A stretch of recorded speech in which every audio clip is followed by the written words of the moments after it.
Bill Gates পৃথিবীর সবথেকে ধনী ব্যক্তি। তাকে একবার এক সাংবাদিক প্রশ্ন করেছিলেন যে আপনার কি মনে হয় এই পৃথিবীতে আপনার থেকেও ধনী কোনো ব্যক্তি আছে? তখন বিল গেটস একটু ভেবে উত্তর দিয়েছিলেন যে হ্যাঁ, একজন আছে, এবং আমি আজীবন চেষ্টা করলেও তার থেকে ধনী হতে পারবো না। বিল গেটসের মুখে এই কথা শুনে সাংবাদিকের মুখটা একদম হা হয়ে গেল।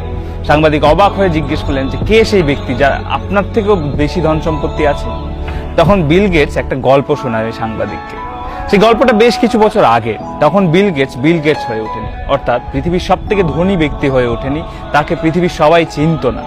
তখন সে একজন সাধারণ বিজনেসম্যান, এবং সে কোথাও একটা ট্রাভেল করতে গিয়ে নিউ ইয়র্ক এয়ারপোর্টের সামনে এক খবরের কাগজ বিক্রেতাকে দেখেন, এবং খবরের কাগজ বিক্রেতাকে দেখে তিনি এগিয়ে যান একটা খবরের কাগজ কিনবেন বলে। গিয়ে একটা খবরের কাগজ হাতে নেন।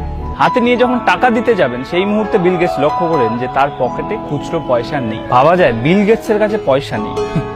যাই হোক, তো খুচরো পয়সা নেই দেখে উনি খবরের কাগজটা ফিরিয়ে দিতে যান খবরের কাগজওয়ালাকে। কিন্তু খবরের কাগজওয়ালা তখন বলেন যে এটা আমার লাগবে না, তুমি নিয়ে যাও।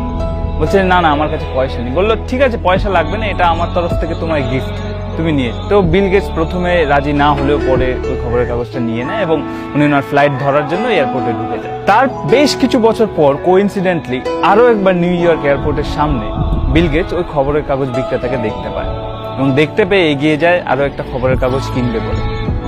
কিন্তু এবারও খবরের কাগজটা হাতে নিয়ে কোইন্সিডেন্টলি হাত দিয়ে দেখে পকেটে এনাফ পয়সা নেই।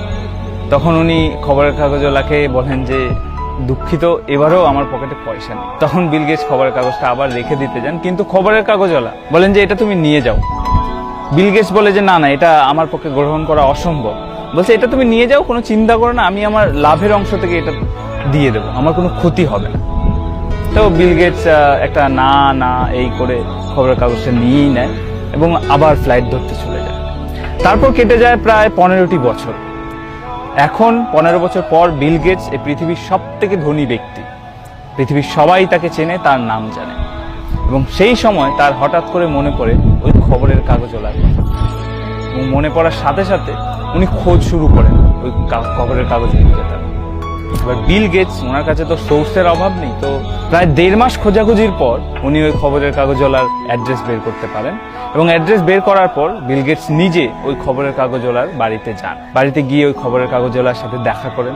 খবরের কাগজওয়ালার এখন অনেকটা বয়স হয়েছে, তো উনি জিজ্ঞেস করেন ওই বৃদ্ধকে যে আপনি আমাকে চেনেন? তো বৃদ্ধ খবরের কাগজওয়ালা উত্তর দেয় যে হ্যাঁ চিনি, আপনি বিল গেটস?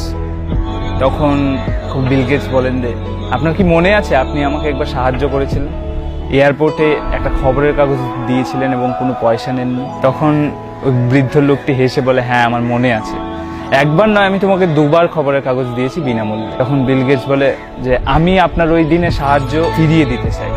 তখন ওই বুড়ো লোকটি হেসে ফেলে। সে বলে যে তুমি কি ভাবছো, আমি সেদিন তোমাকে যে সাহায্যটা করেছিলাম আর আজ তুমি এখানে এসে আমাকে যে সাহায্যটা করবে সেটা কি সমান?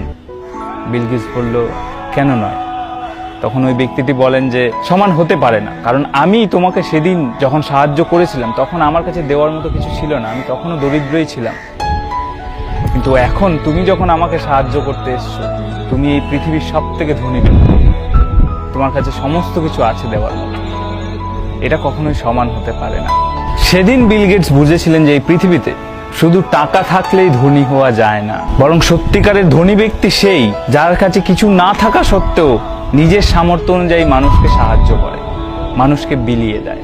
তো এই গল্পটা সাংবাদিককে শোনানোর পর বিল গেটস বলেছিলেন যে সেদিন আমি বুঝেছিলাম আমি এই পৃথিবীর ধনী ব্যক্তি কখনোই হতে পারবো না। এই পৃথিবীর সব থেকে ধনী ব্যক্তি সেই যে নিজের কাছে কিছু না থাকা সত্ত্বেও মানুষকে সাহায্য করতে পিছপা হয় না, যার কাছে কিছুই না থাকা সত্ত্বেও সাহায্যের হাত বাড়িয়ে দিয়েছে, যে মানুষকে সাহায্য করার জন্য পৃথিবীর সব থেকে ধনী ব্যক্তি হওয়ার অপেক্ষা করেনি।